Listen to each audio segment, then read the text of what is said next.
Tonight's bedtime story is one that I'm sure a lot of you are familiar with. It is Little Red Riding Hood. Let's begin.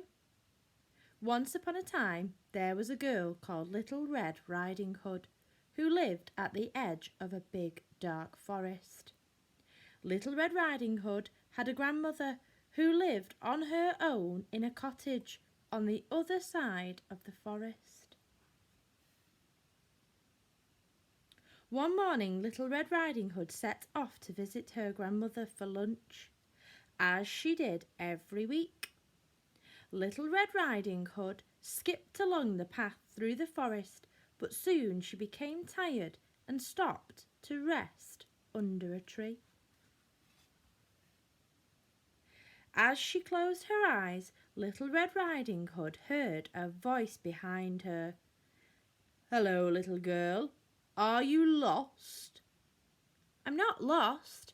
I'm going to visit my grandmother, who lives in a cottage on the other side of the forest," Little Red Riding Hood replied. What Little Red Riding Hood didn't know was that she was talking to a big, bad wolf.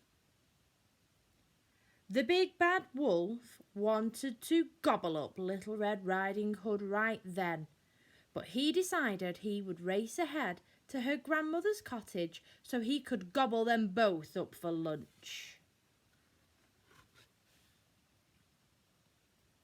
The wolf ran ahead until he reached Little Red Riding Hood's grandmother's cottage. He knocked on the door and listened. "Who's there?" called a voice from inside. "It's me, Little Red Riding Hood," replied the wolf. The wolf opened the door, and before Little Red Riding Hood's grandmother could even scream, he gobbled her right up. Quickly, the wolf put on her nightcap and glasses and tucked himself up in bed.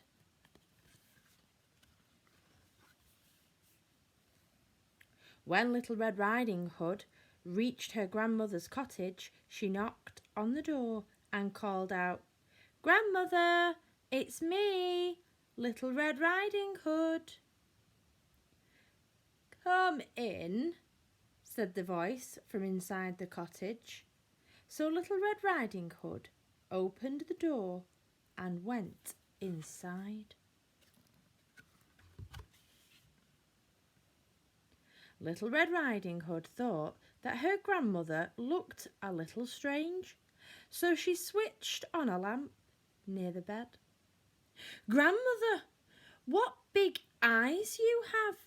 exclaimed Little Red Riding Hood. "All the better to see you with, my dear," replied the wolf. Little Red Riding Hood crept a little closer. "Grandmother, what big ears you have!"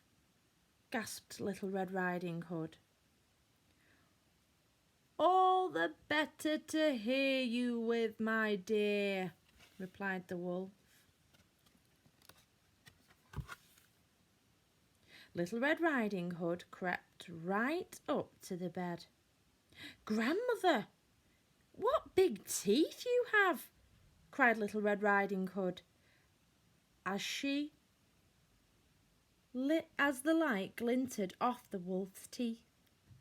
"All the better to eat you with, my dear," shouted the wolf, leaping out of bed.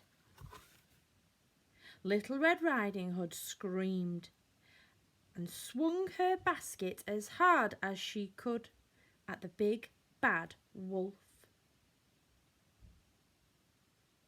The basket was very heavy, and it knocked the wolf right over.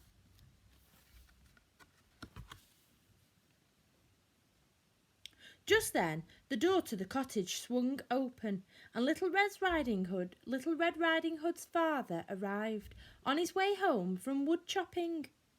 Little Red Riding Hood told her father all about the big bad wolf and how he had eaten her grandmother and tried to eat her too. Little Red Riding Hood's father grabbed the wolf, squeezed his tummy, and out popped Little Red Riding Hood's grandmother.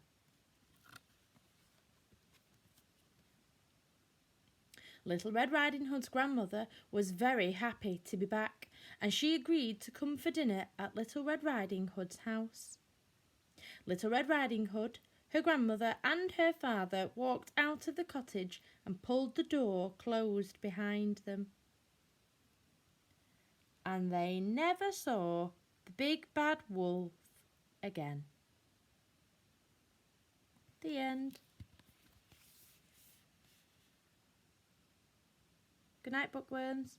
Have a nice weekend, and I will see you all again on Monday.